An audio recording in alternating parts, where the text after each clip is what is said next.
Hello, I'm Valentina, and today I'm going to teach you a little bit about the early history of Europe. So, what do you think we're going to learn today? Let me introduce the theme.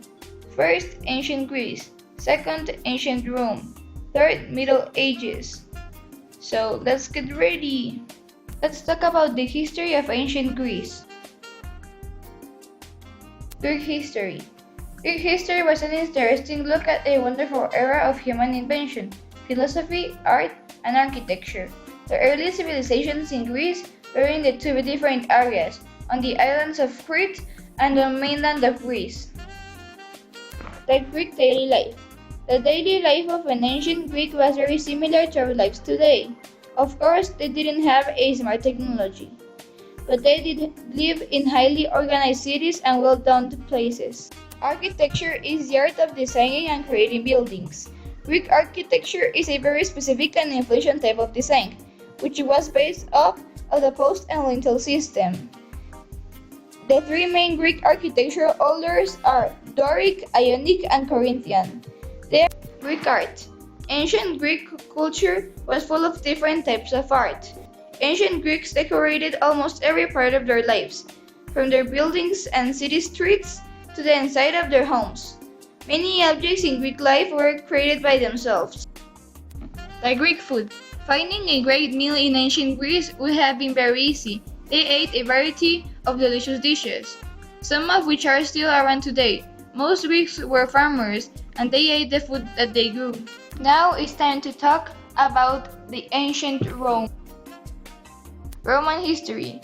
Humans have lived in the area known as Rome for at least the last 6,000 years. The myth of Rome's beginning tells the tale of its ruler, Romulus, killing his twin brother, Remus, and naming the city after himself, Rome. Roman daily life.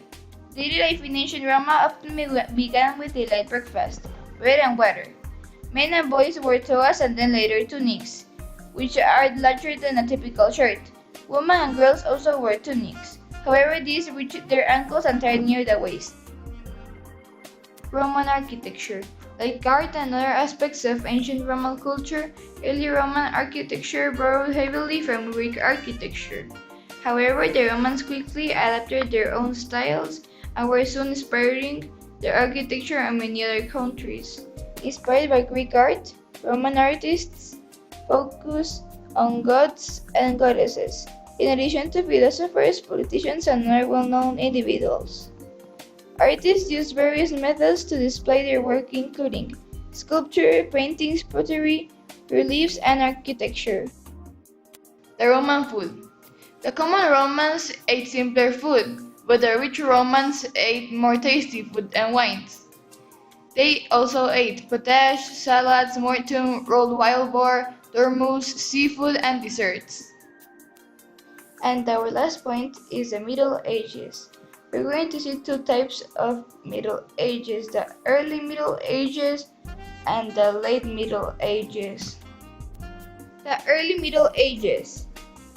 The Roman Empire had a lot of responsibility and it saw huge changes during its time, getting rid of old laws and making new ones, adopting Christianity as its official religion, and trying to rule its own empire. The late Middle Ages. Middle Ages as being the best period of medieval history, education was thriving. People were making advances in technology, and despite the ups and downs of royal taking the throne and making decisions, things were certainly moving forward. Medieval daily life. During the early Middle Ages, nobles lived more comfortable lives than the lower class. They were called peasants. But this did not mean that they were always easier. Nobles had to think about many things. Medieval literature. Latin was the language of the educated during the early Middle Ages, and most of these educated people were monks.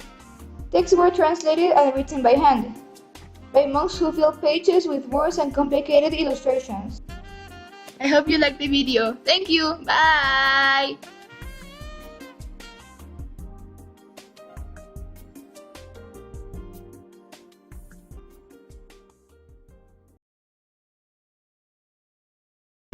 created using Powtoon.